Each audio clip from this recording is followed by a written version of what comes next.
Well, first of all, let me say that LA gets such a bad rap. Yeah, you go north to San Francisco and you tell people, I live in LA, and they all say, oh, I'm so sorry for you. You live down there in LA. And you go other places, and this is Plastic Town, this is blah blah town, this is la la town. I love LA. I think that LA is a spiritual center. And not saying that you can't find spiritual centers in Berkeley or San Francisco or other places. I like this town, and this town is open to a lot of new ideas.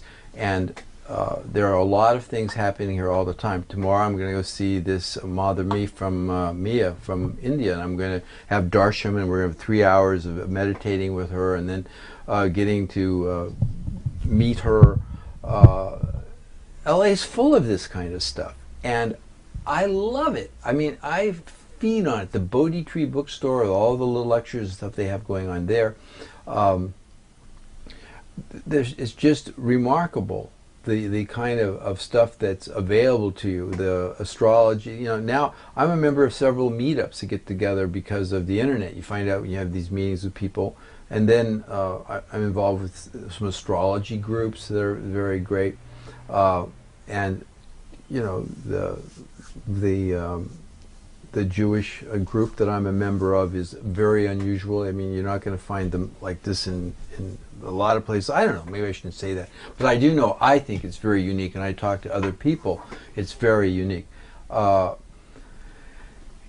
the other thing is that when you talk to other people, once you kind of go through the greeting ritual of, like we were talking about, your people in Orange County coming out because they did the Tarot, after you kind of go through, there's a lot of people in LA that are open to a lot of new things, and I find that very helpful. And when you tell other people, well, just go to one of your, they have one of your bookstores and buy a pendulum. I do a thing where I'm teaching how to become psychic using a pendulum, and it's kind of hard to teach, but I've written a book about it, and I say, well, I give these little classes, you know, and I'm going to start having to take the pendulums. I say, go to your metaphysical bookstore and get a pendulum. Cost you $5. Oh, we don't have a metaphysical bookstore here. I go, well, why is that? So when you leave town and you go to other places, like I have a friend in Jersey, and we, you know, I go to New Jersey, and he always sets up a couple of seminars for me to pay for my, you know, my airfare. Boy, it's hard in New Jersey. I mean, you know, you get these little clusters of people, but when you leave there and it's try to find someone you can talk about anything New Age or anything like that, any spirituality, that's hard. Here, it's not that hard at all. There are a lot of people here who are very much involved in unusual spiritual ideas. You go over to Silver Lake, for example, the kind of free thought and thinking that goes on over there. Those people they're little enclaves. Like here in West LA and Venice, there's an enclave here. The one in Silver Lake, I don't know if you've gone over there and met with any of the people over there, but they're a whole group over there in Silver Lake that are very active. And then there are good yoga groups here, and there's if you like to chant and you don't like that, anyway, here's a little, they have I go to this center sometimes. It's on Ocean Park.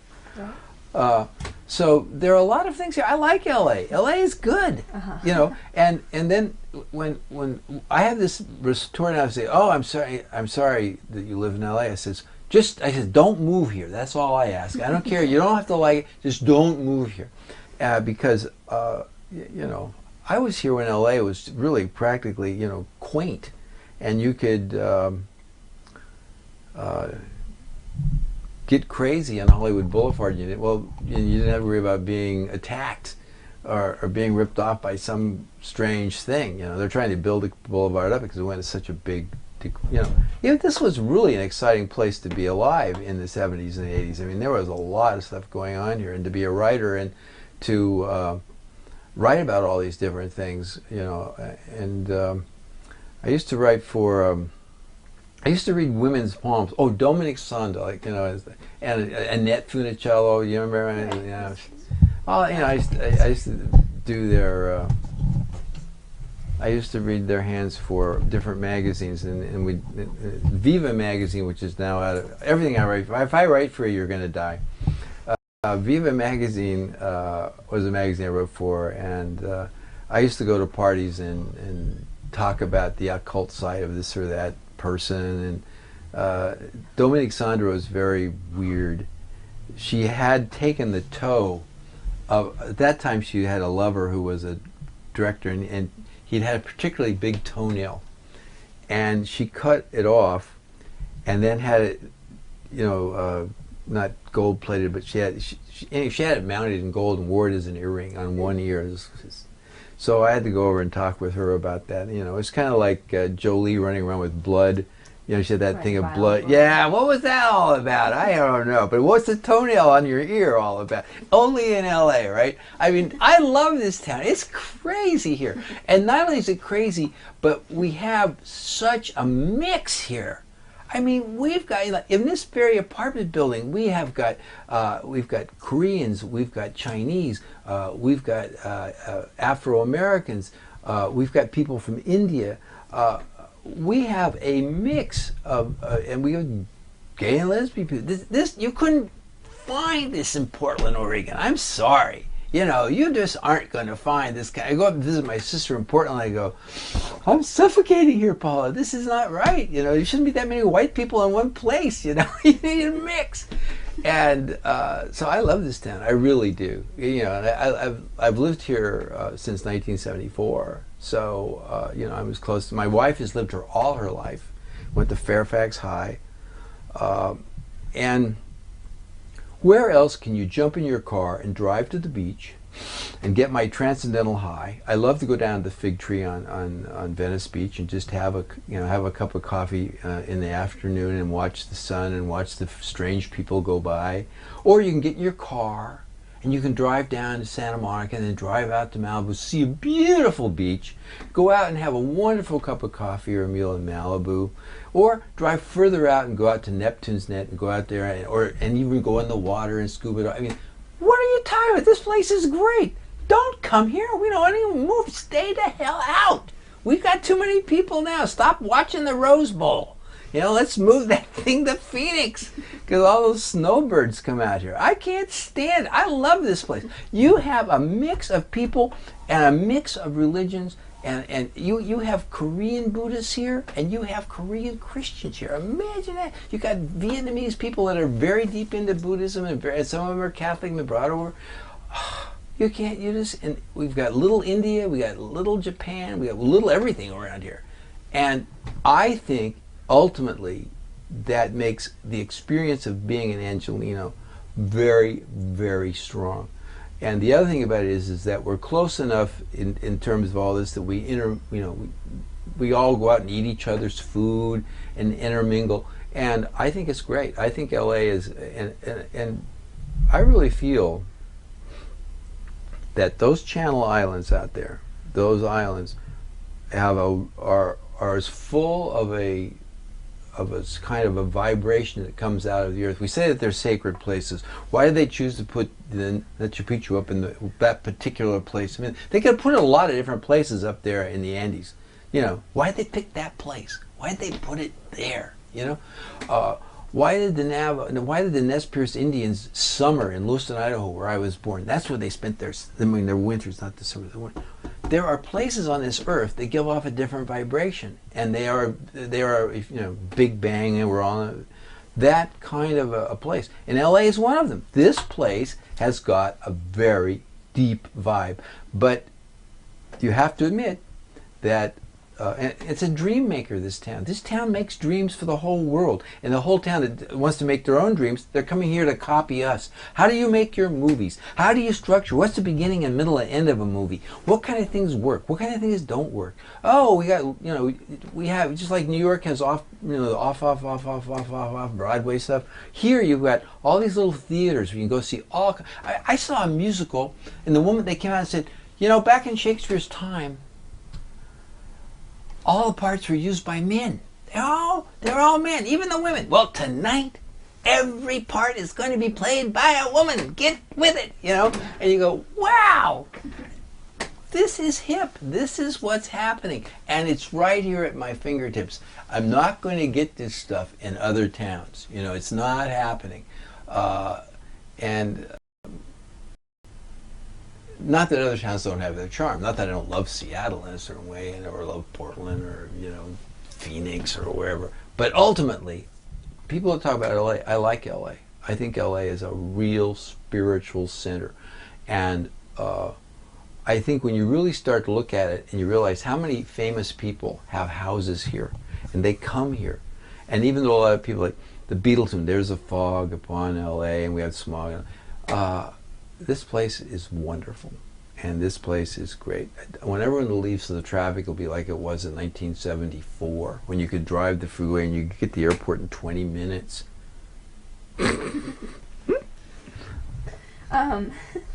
Does Hollywood affect you at all? Like, I know that you've worked like a lot of big parties and stuff. How has that kind of played in or into your work? Well, and how do you kind of traverse like being like, you know, more the entertainment side of being a psychic to the more serious side? That's very difficult because you do have you have to realize that at a party you are the good humor man. Now, being a good humor man doesn't mean that you have to be a liar. It just means that you accentuate what you pick up from them as a person, and or go off a vibration that, you know, is meaningful to you and see where it goes. The biggest problem with party work is dealing with people who really have a very strong negative vibration. I mean, they're like at the dark hole of the earth is walking up to you and wants a reading.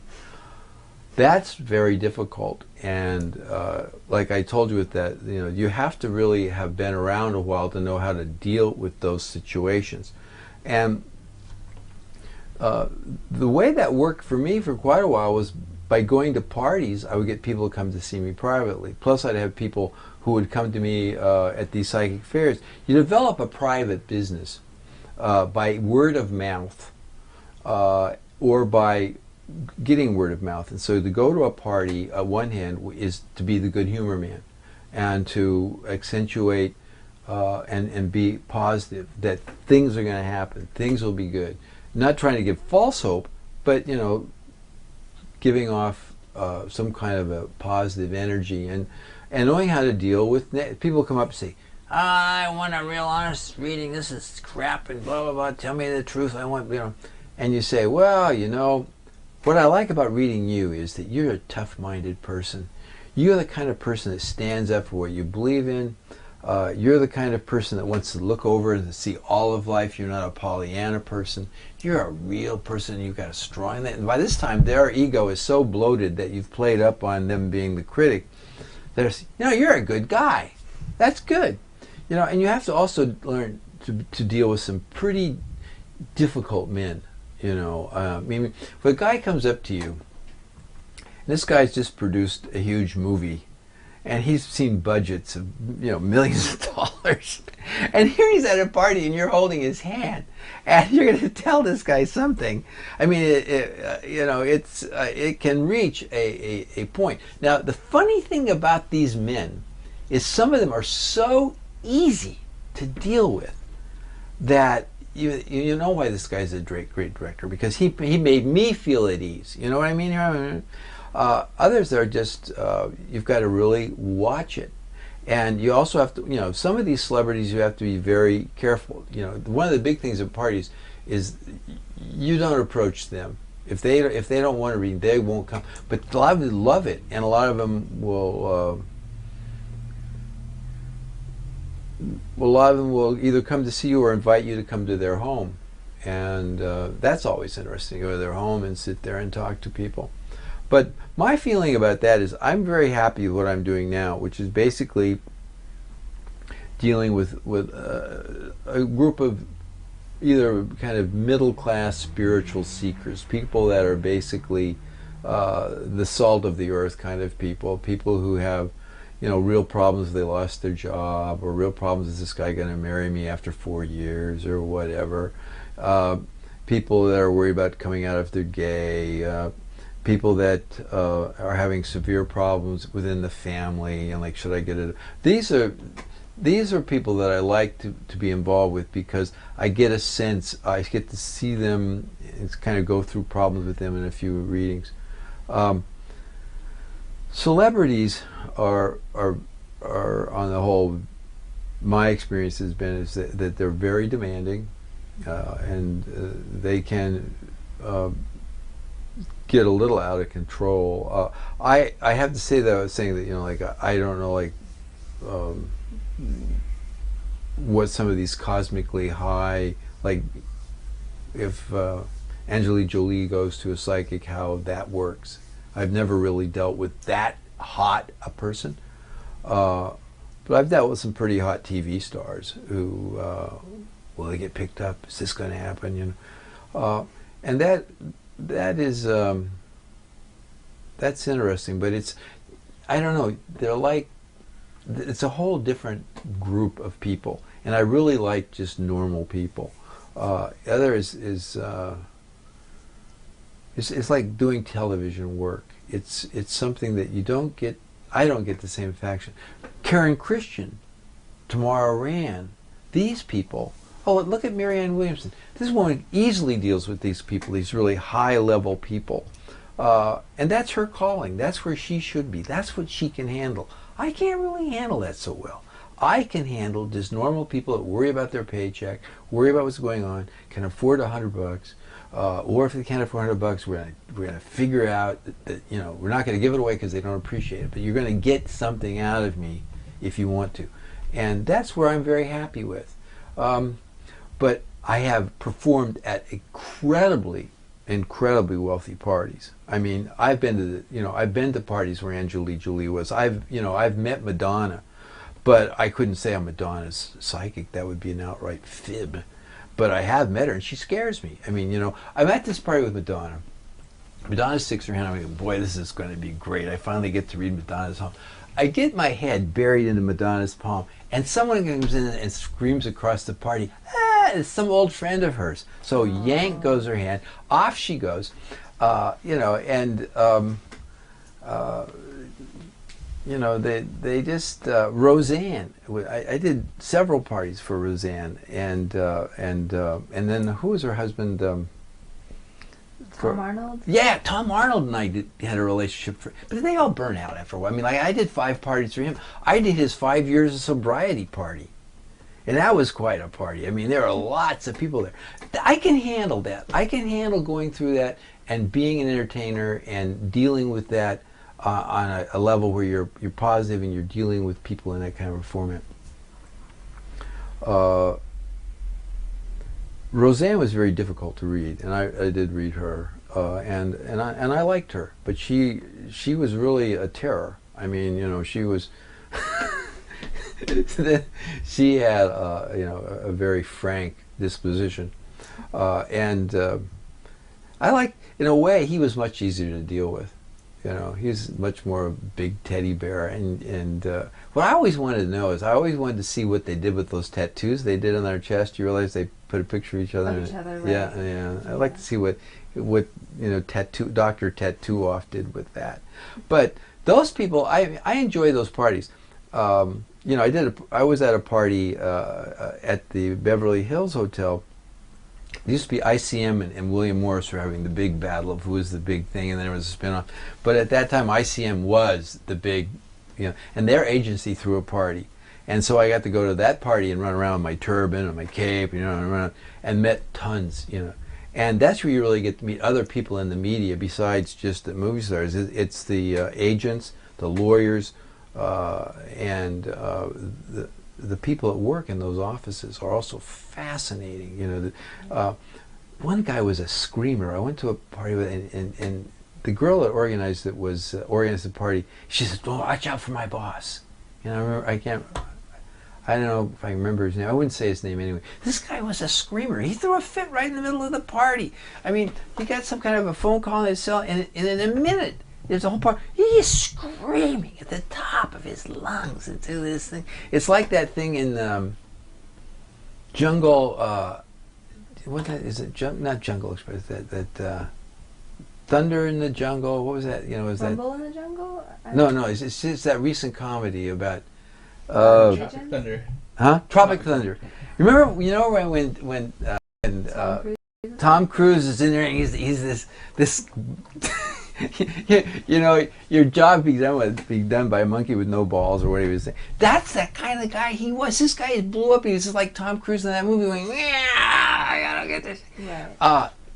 And that stuff really happens, you know, and you see that. And it's, you know, it's difficult to be around. And yet, the woman who hired me for the party, I had a very good relationship with her. She was just one of the women in the back room who makes everything happen. While these other guys were having big knit fits and carrying on. She was a rock, and she kept everything going to fight his ego. And she came for a private reading, you know, and then God, there's so many people. It's kind of blurs my. The guy that Blazing Saddles. Who produced Blazing Saddles? Mel Brooks. Mel Brooks. I did his kid's bar mitzvah, and his right-hand girl came to me several times, and she finally got a credit. I'm trying to remember. His last name started with a Z. She moved to New York though when things got really, you know, made all this money off this last producer's movie, and she got credit. But she went back so far in that group that she's the only one to know where certain files were, things like that. And she would come. Those are the people that I like. You know, if you consider me like, those are the people that I like dealing with, and that I really feel I can have impact with. I'm trying to remember what her first name. B, I think B Czar, something like that. You get to be 66, you know, you don't take enough vitamins. But there's this kind of bliss too, you know. You don't have to. My Aunt Rita, when she was losing her mind, she says, "You know, I don't miss it." Rita, you're losing your mind. Well, I don't miss it. But so that I enjoy it. You know, I'm very saddened now because I like the easiest parties to do are these big parties. The tough ones are where you have this nickel and dime woman. It's got, okay, we're hiring for this and you do this, and they're running this thing like a little troupe, you know, and they're skinflint's trying to have a groovy party. Or sometimes you do parties that you really, you know. I did a party for this company. It was called the Cutter Company. You know, okay, the Cutter Company. It was in Orange County, and I went there, and the cutter meant that these guys cut concrete.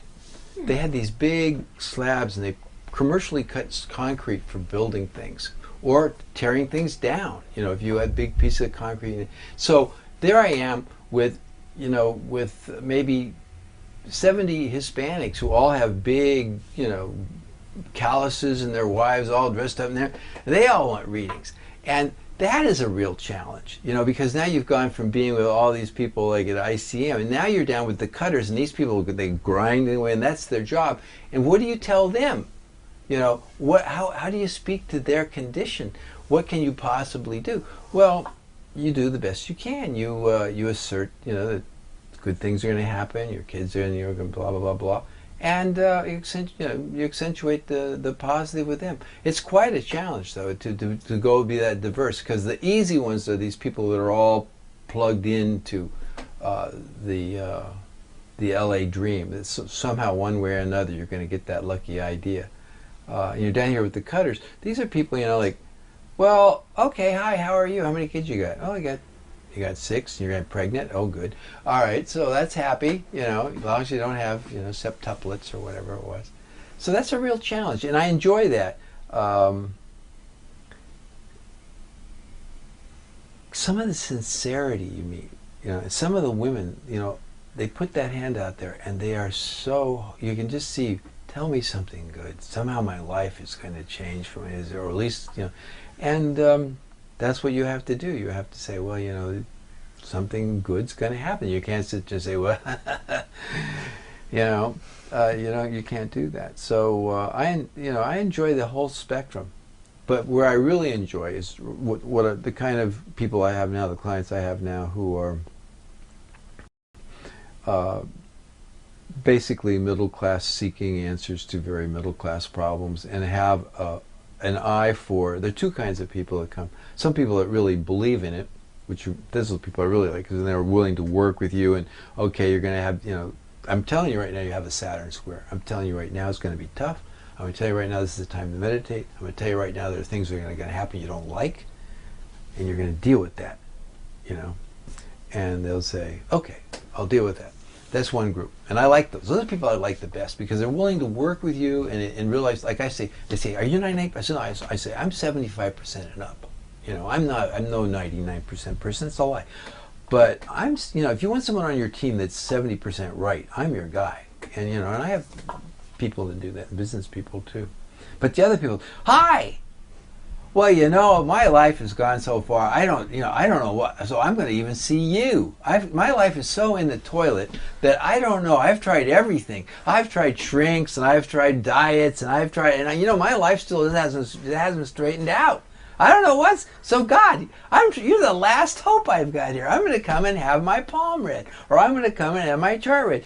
You are my rabbit's foot. You're my hope that I can get my life straightened out, because really I'm crazy as hell and there's no hope for me. But I've come to see if you won't save me. And those people are really interesting. But it's like, let's say the cousin of a really famous singer that was in a very famous rock group. This cousin of her came to see me, and obviously this woman had gone through a lot of stuff, and she was manic depressive and about to have another terrible episode. And she said, oh, my life's falling apart and I need some good news. And I'm looking at her and I said, honey, you've got to go back on your medication. You've got to get a grip. No, I don't have to do that, because I have a special client. And the woman actually was, there's nothing you can do. She needed to get back on her lithium. Well, that lithium was restricting her brain. Okay, but watch what's going to happen now. So what happened then was, she went off somewhere and found a biker picked her up, and she went and got laid by a bunch of bikers and came back next time I saw her. She had tattoos all over one side of her body, back on her lithium for a while. Well, what do you do when you have someone like that walk in and they think that somehow you're going to say Jupiter and Saturn and Mercury are doing this? Poof, you're healed now. Just go do that.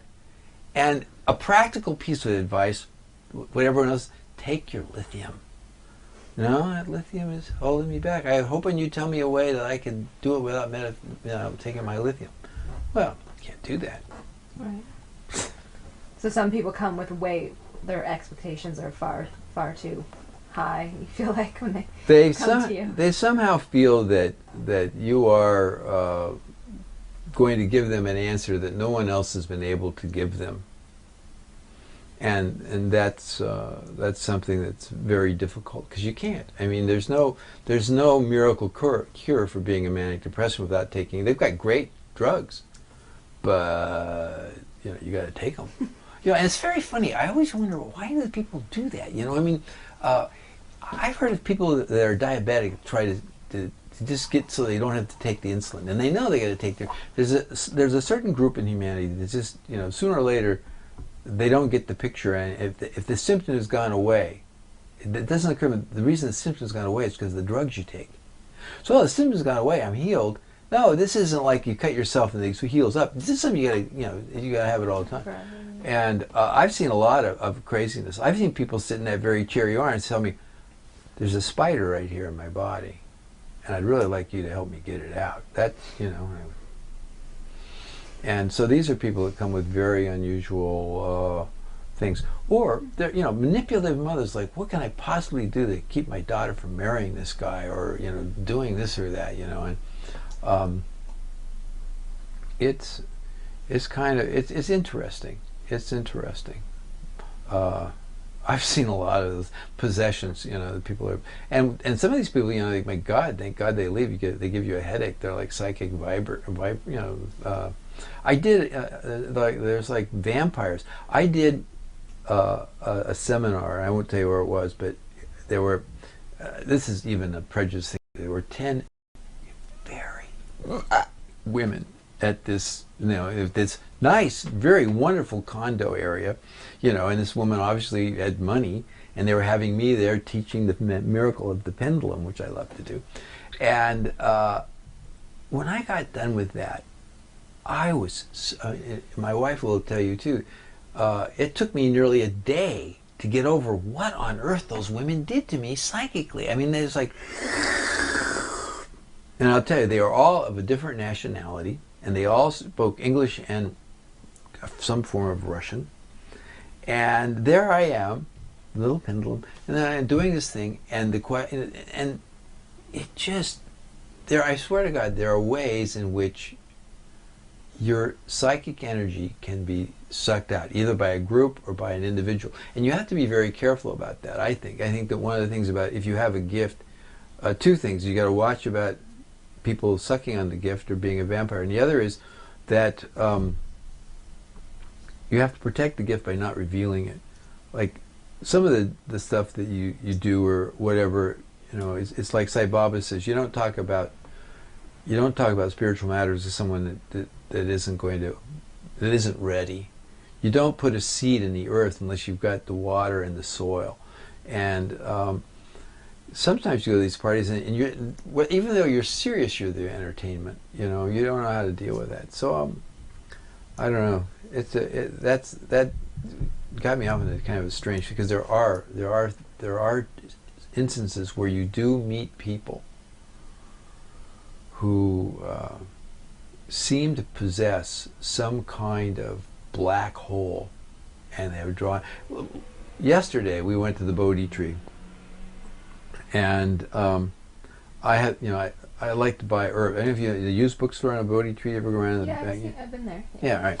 So we're in the used books, and Gail, she's she's big on going to mediums and psychics. She loves to go meet, and her father's dead, her best friend is dead. We go, and now Liz is dead, my friend who killed the snake. So she's back in the back in the medium section, kind of shuffling through, and this woman came in, and she just came in and left, and both Gail and the woman who was at the desk and myself, as she went, and I saw her as she went out, because I was carrying my little herbs in to pay for them, and what was that came in and left? What was that energy?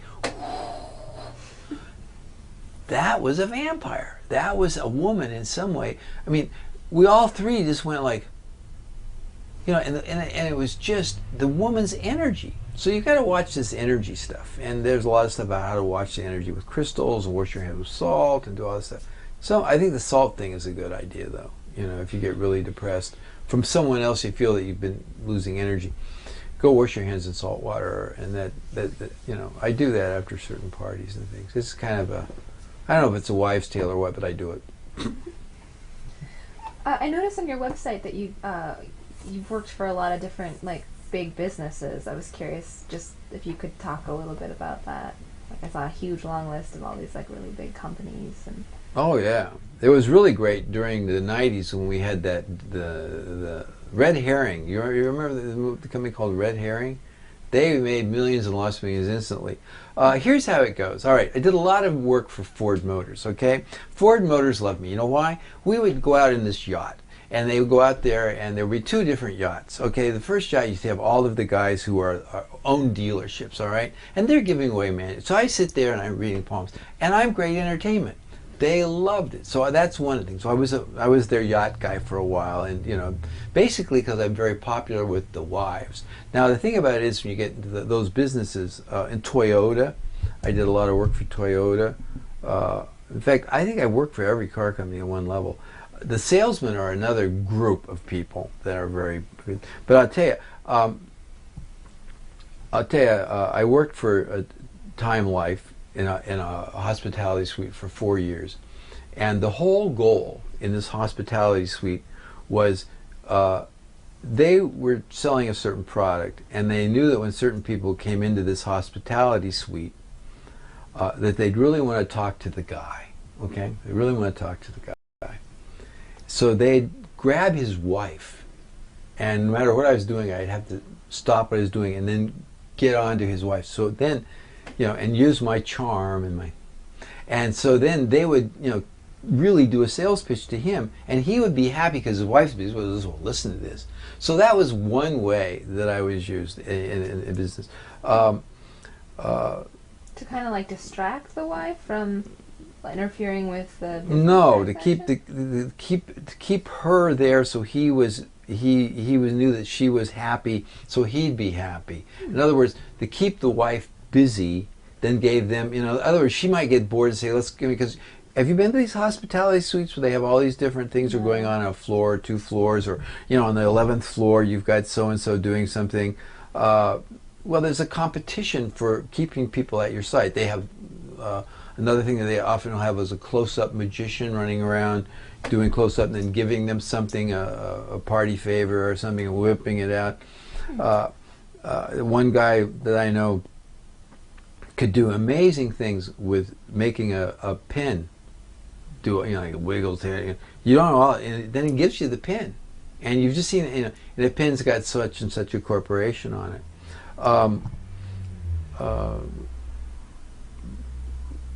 The corporate parties are like I've worked on the convention floor where you sit there and you're an attraction to the booth, like Sony Instruments, okay?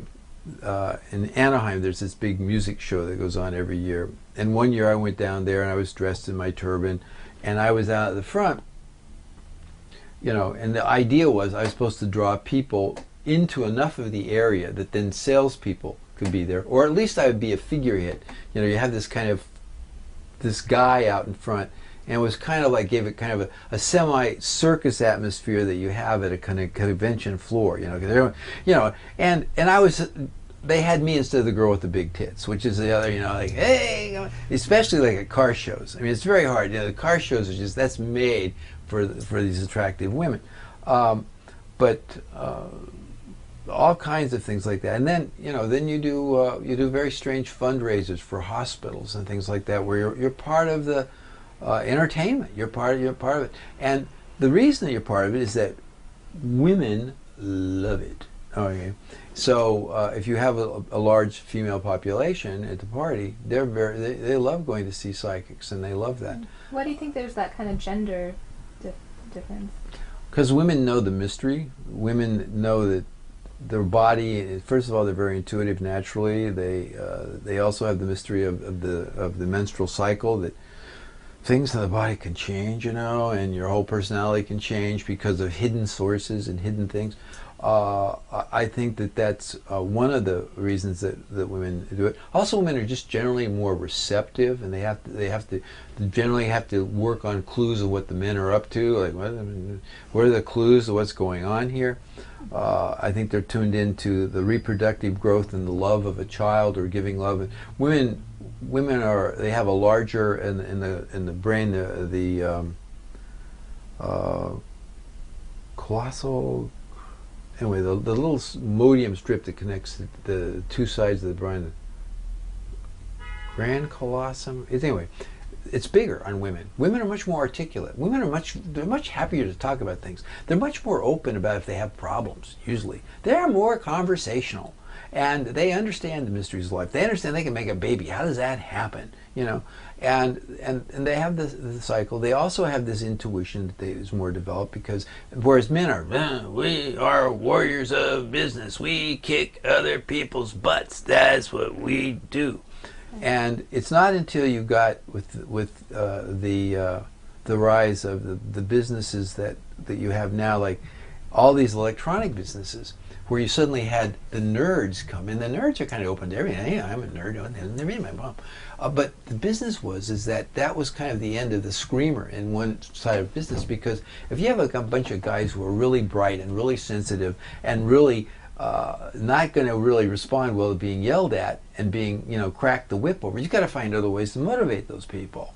And so these new guys that are coming up in business are very open to this. And Asian parties are so delightful because everybody loves you. And the Hindu party, and if you do a party where it's a cross-cultural thing, you're going to have all the Chinese, all the Asians, all the Hindus. They're going to be aligned, and it's a nuisance. These people, and they will pump you. They don't, look.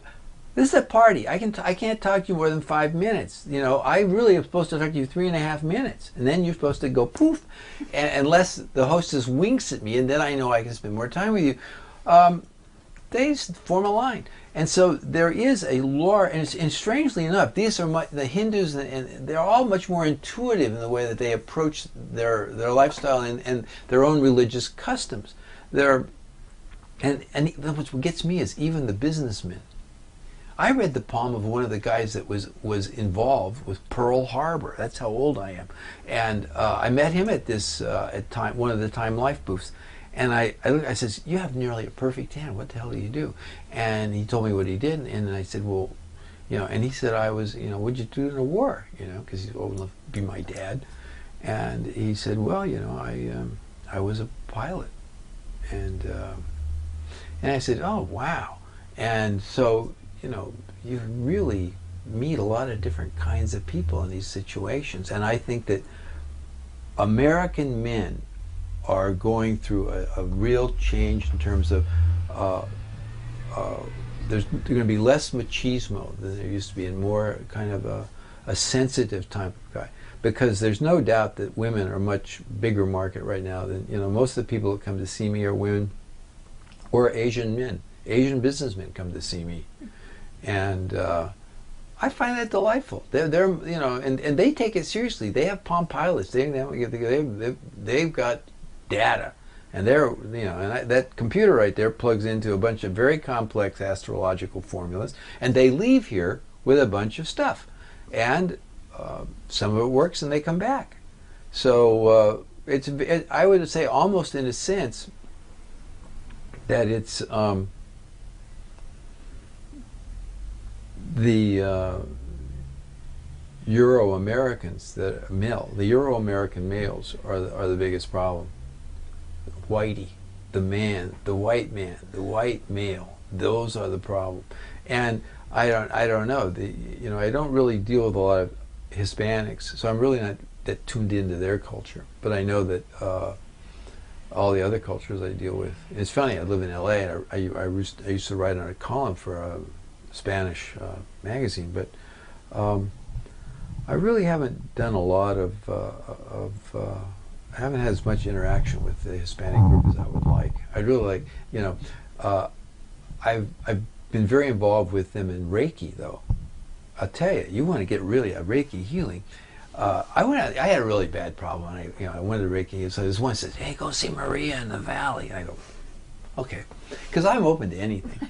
So off I go, see Maria in the Valley, and and I walk in, and here's a house, it's out in the middle of the valley, and I'm a West LA snob, like, God, I'm out here in the valley. I mean, look at my place. I mean, this place looks like a graduate student never left grad school. He lives here. So this place it's scrubbed clean. There are crucifixes everywhere. I'm thinking, oh, this is not going to work. So I open the door, and in there's this big crucifix, and then there are crystals everywhere. And I lay down, and that woman put her hands on me, and I swear to God, Maria in the Valley just whapped me a good one. So I have a real strong respect for that aspect. I've been involved with a lot more Hispanic people involved in the healing processes, like Reiki, and other psychic healing methods. I've had a real impact with the Spanish community. Maria in the Valley, though, that really, because I didn't know what I was getting into, and she really had a touch. I mean, it was like... So she used crystals, huh? Crystal therapy? Well, she had crystals everywhere. This is, in Reiki, you're supposed to, kind of set this area up and make it as good as you can. And then the Reiki, are you familiar with the Reiki process of how No. you put the hands in a certain way and you work? It's a very definite way of working the body, both hands-on and then sculpting the meso body or the energy, the biofield around the body. And Maria in the Valley, I sent people to her too. I don't know where happened. You lose contact with these people, but she was great. She would really, it's like I had an experience once in San Diego with a psychic who told me that my great-grandmother's birthday was my birthday, October 7th. So my mother, who is a great believer on this because she checked out her family records and it was true.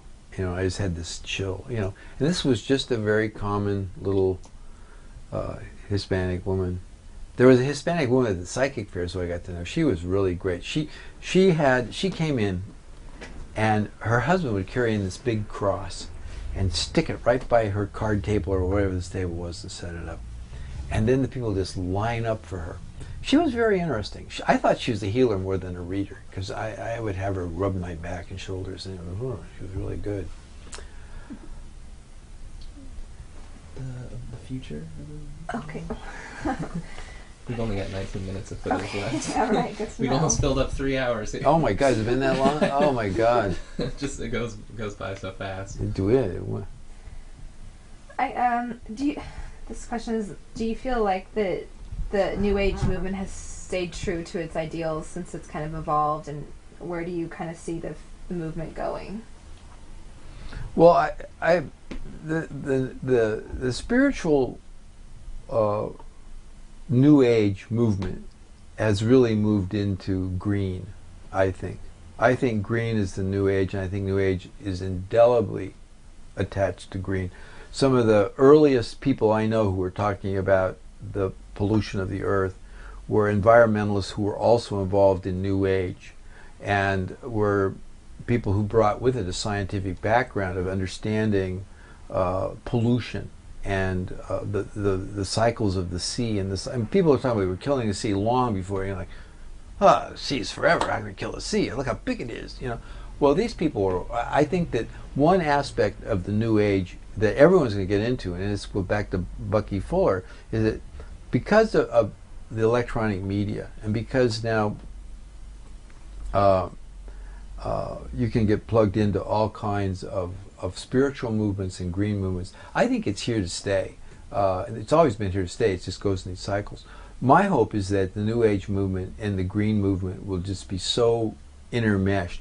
And all the other religions, I think, should all get intermeshed. I mean, there are people of the evangelical circle who are now, what would God do about the green? And I think this is, let's stop fighting about abortion and let's really start fighting about saving the planet. I think that's what New Age can do at one level, is be a part of the green movement and then offer alternatives to some of these very structured religions. And I think that's always going to be going on. I don't see suddenly, this big country becoming New Age anymore, except through the environmental movement. But I do think this. I think that New Age is going through another renaissance. And I think that more people are turning once again to the philosophy of mysticism, the philosophy that the soul is somehow in us and it makes us part of a greater whole, that we're not necessarily born in a concept of sin and the fall of Adam and the need for a redemption through a certain conversion process, but that we're already in some way plugged in by a soul that is seeking a way to merge with a larger frequency or a larger group. I think that concept is something that is nurturing and it's going to be very helpful in the future. And what I hope that we're going to see a thing where all religious thought is in some way going to start realizing that we got to save the planet and we've got to really look at what's going on. And I think the fact that war is going to be much more difficult now because of the way we're all bound together through the internet and through all these different economic ties. I hope that somehow the New Age influence there will be felt. That there is this concept of as crazy as it sounds, is the Beatles had this tune, "All we need is love," and instant karma is going to get you. All these things that John Lennon was the Beatle that should not have been shot. I mean, not that I'm saying any of them need to be shot, but let's face it, Ringo could go. You know what I'm talking about? But John Lennon, why shoot John Lennon? Look at Ringo's right over there. But it didn't happen that way. But John Lennon, with that song about imagine there's no heaven, he went overboard in a way. But on the other hand, that openness to thinking and that ability to be loving and accepting of a lot of different kinds of things, I think that as strange as it may sound coming from me, that part of the good thing that's coming out of political correctness is my nephew, who really does not have the same mindset that I have in terms of the way he was raised in terms of basic prejudices.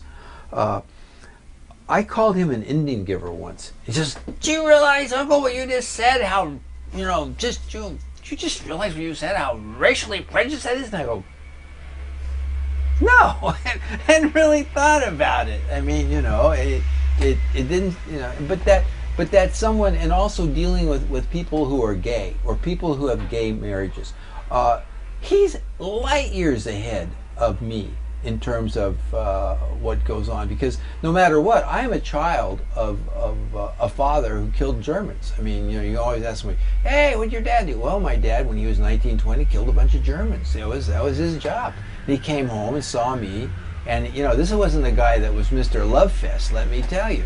So I have a lot of tough, angry thoughts about all kinds of ethnic groups and stuff from my natal life that I've had to struggle with all my life. Whereas Sean, going through this politically correct thing and realizing you can't say Indian giver without feeling like you've done something, that group of people, if they grow, of course you've got other aspects of people that embrace this stuff, like rap music, which I think on one level is very interesting, on another level I think it's kind of really dangerous to your eardrums, if nothing else. So I think the New Age movement is going to supply a terrific input in terms of the concept of mysticism, that love is good, that acceptance of others is good, that we can look at normally other lost arts like astrology or palmistry or psychic aspects that people have, ways of tuning in, that we're going to look more to the psychologists of Carl Jung rather than the psychology of Freud or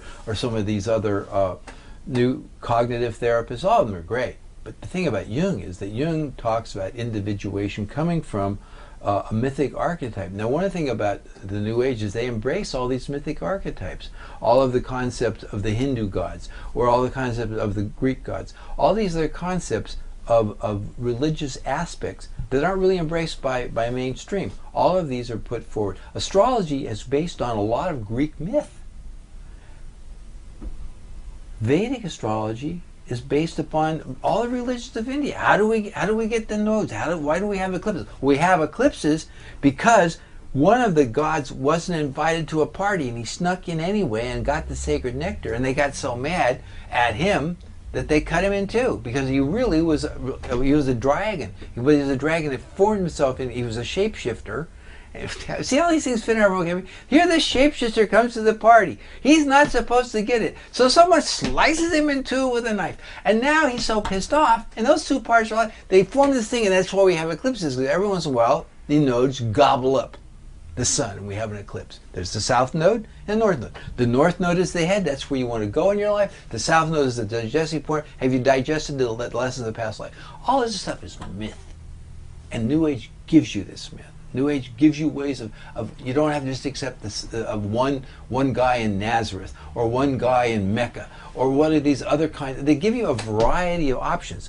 And you can still have those options. You can still have the guy from Nazareth. You can still have the guy from Mecca. But guess what? We don't want those guys telling us what to do. My problem isn't with Jesus, it's with Christians. You know, my problem isn't with Muhammad. It's one with goddamn Islamic people. That's the problem I have. And I think the problem, the thing that New Age gives is the New Age gives an option while still loving those other religions. Still saying, you know, I'm not telling you that you're right or wrong. I'm just saying this is what I'm doing. The same thing is true with, you know, I've been in Islamic countries. I spent a lot of time in Morocco, wonderful place. You know, Islamic people are great, you know. I spent some time in Indonesia, great. But you have to realize too that there are restrictions there, and there are codes. India is one of the most sexually repressed places I've ever been to in my life. You know, it's like, you know, Spain was in the 50s. I mean, like, what is, the women are locked up, and you know, the only, you know, there are brothels in all these cities, you know, but the rest of the women are locked up tight as a drum. In Mumbai, I'm with the guide, you know, and go to Gandhi's house and all this stuff. I go, what's over there? He says, oh, you don't want to go over there. That's sin. You know, they don't use the word sin, but that's, you know, what he was saying. Well, what's over there? He says, prostitutes and stuff. So, like, they've got their little area there, but other than that, you know, you think you're going to go over to India and you're going to, the Karmagya is going to be running rampant somewhere, you know, all these people doing sex with yoga positions. It doesn't happen. I'm telling you, it's not happening. Very spiritual place over there. You want to meditate for hours, you're in the right place. But it's not the Karmagya, you know. And I love India. I mean, you know, the spirituality there and the dedication that you see. People going to these shrines. When I went to see Sai Baba Shirdi, people were marching miles and miles, all the road out of Mumbai. There's a little stream of ants. Where are they going? A little stream of ants are all going to Shirdi so that they can walk by where Baba is buried. That's all they want to do. That's deep devotion. And you've got that when you go to Europe and see people go to the shrines of the saints. What can you say? You know? The New Age accepts all of that. I think that's the biggest thing about the New Age, is that it's all-encompassing. It embraces everybody. It just wants to be left alone in another sense. You know, don't come over and shut down my fortune telling because I sit here and do astrology. Right. I think I have one last. Do we have time for one last? Yeah, I've got 9. We just wanted to talk, just to kind of make it current, is just like how has the recession affected, because I've read it's really different takes on how it affects, like I read some Yahoo article about how, you know, psychics are booming because of the recession, and other ones no, we had talked about how it's not. No, it's not booming for me. I have a lot of people still coming, but I'm charging less, but as I explained, a lot of my business initially comes from word of mouth, and part of it, people meet me at a party, and you do all these people. As you have 4 or 5 people say, hey, you're nice, I want to come see you privately. So you constantly have a stream of people coming in from that, and then from those people they refer. But yeah, you know, that's something I'm very used to. There are no parties right now, so there's that aspect of it. So now, to make up for that, I'm doing these seminars. So in another sense, I'm still functioning, but it took me a while. Also, the magazine that I wrote the astrology column for went under, Estilo magazine. So I've had to adjust, and now I don't know. I haven't talked to Kara. I should call her up and ask her how it's going to. The psychics. I don't know any psychics in my circle who are really doing it. It may be that I have the few people I know who are rich. I have done private readings for them, but they were, I don't know, a couple of them are leaving the country because they're so upset about the new tax structure. But on the whole, I would say that the party business has hurt me financially, because that was a very important part. I mean, when you can go out and be paid a lavish sum of money to put a costume on and run around a party so that everybody feels like they've got a little guru running around, that was a big plus for me. And I still have people coming. How do you tell someone is unemployed? Well, you know, I'd like to help you, but how much you got to spend? Well, you have to say, look, I can't do it for free, but, you know, if you have a little bit, you know, I'll find some time for you. And so in that sense, I've had more people call up, more of the clients I have call, what's happening? You know, what's happening? And jobs are lost, and I just, you know, I have a client at MTV that, you know, has seen 2 layers of people be laid off, and she'd be the next layer if they lay people off. You know, they had massacre over there at Viacom, you know, and some people at Sony. Sony's just right down the street here. And so I would say that, like, remember I told you that the people I really like are kind of the next level of people, and the people that are really worried about this and they're not, they can't pay a big nickel for a reading. But for me, I think these are the worst economic times I've ever seen. This is the worst adjustment I've had to make for a recession. I've been through the Jimmy Carter years and on, all those different problems, all those presidents. Jimmy Carter was president, I was doing readings. So at my, you know, great age of 66, I've seen a lot. And I'm telling you, I've never seen it like this. This is bad, you know.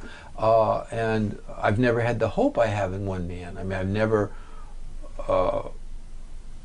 I really felt that the election of 2000 was a coup. I felt that in one way or another, the whole voting thing and the reason that Gore lost was an illegal coup caused by a lot of different things. And I've really got so much hope in Obama that it's unreal. I mean, it is unreal because you have such hope that at least now we have a guy that's shut down the prisons. And got, I don't know. I've never seen a time like this in my life. But you remember, I was born during World War II, so I've seen, you know, people come home from VE Day and all that stuff. I don't remember it, but I was around. I have pictures there. I was with my dad. He just come home killing Germans. But these are very difficult times, and we haven't seen. I mean, you know, here's another woman, a client of mine, and she was making tons of money. Her husband was a contractor. They were building homes and they were buying and flipping houses, and you know, she was a source of a lot of income and a lot of people and blah blah blah blah blah. And now they're filing bankruptcy. That business is gone. It's not. I don't know. Whoever says that I'll tell you who might be doing it. There's a Vedic astrologer up in I don't remember his name right now, but there's a Vedic astrologer in Silicon Valley who might be making a fortune. This guy has gotten into all the people up there that are really big. Now, I have done parties at Microsoft, and I have done, but you got to realize, I was just a little entertainer and a little thing. It's not like Bill Gates called me into it. Let's talk about that. We're going to let Vista go out. You know, I mean, that's not the level that I'm at.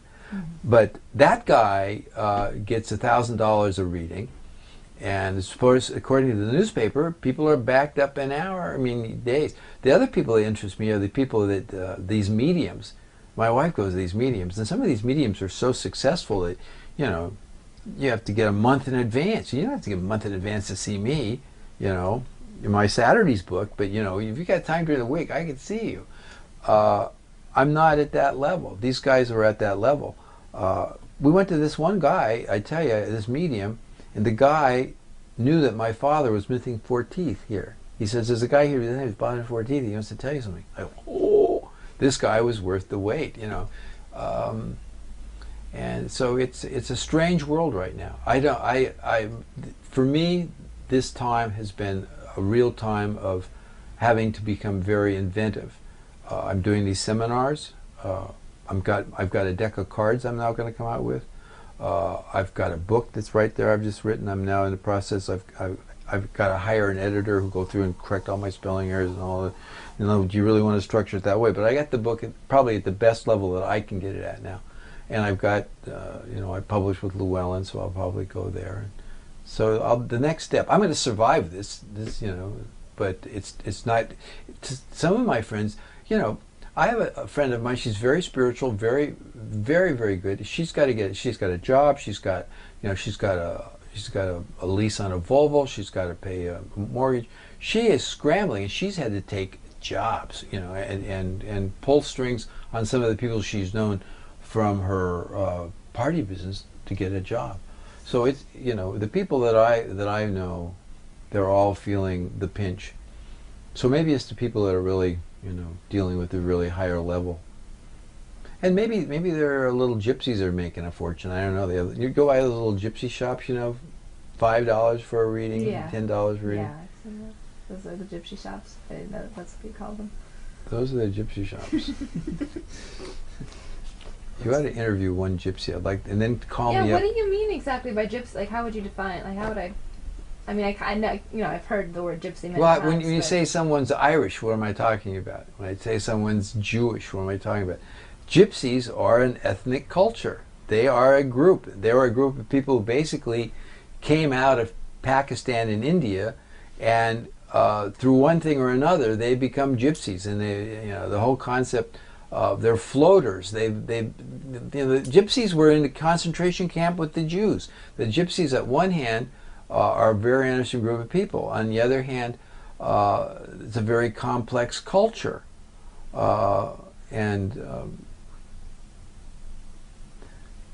I've read several books on the gypsies, and I'll tell you, the biggest thing I had with gypsies, one time I had a booth out at the county fair out in Pomona. And there I had my little booth, and a couple of us had got this booth, and we were out there doing fortune telling as the county fair goes on. And it was lucrative. We made money. And next door to us was a trailer that pulled up, and they were gypsies. And these gypsy women were Spencer, you're almost like a gypsy already. Why don't you